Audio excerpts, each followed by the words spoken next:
I can't find the comment, but I wanted to try to reply to it. The comment was someone saying that their loved one did not qualify for palliative, and they were going to look at if they qualified for hospice.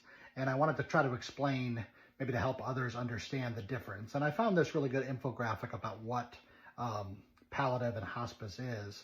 But palliative and hospice both provide comfort care and deal with the symptoms.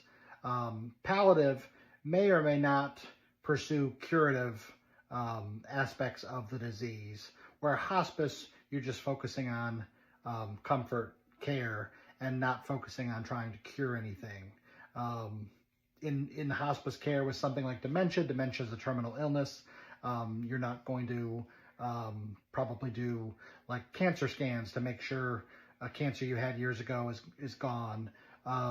You're going to, deal with pain, deal with symptoms, and just try to be comfortable. But if, like my mother had like a urinary tract infection that's easily treatable with an antibiotic, then of course we would pursue that. We would not pursue hospitalization when you're in the hospice stage, unless there's like a broken bone or a bleeding injury or something like that where you needed that type of attention.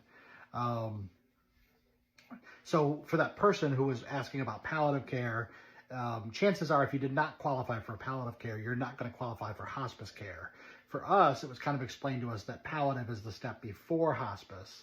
And they came every 9 weeks and kind of helped act as a liaison for all her doctors, and if we had any needs, resources, things like that. There was kind of very little we received from palliative care other than they were visiting and checking on her, and they were the ones keeping eyeballs on when it was time for hospice. So as things escalated and we needed more help, we reached out to palliative, and palliative care was the ones to elevate us to hospice.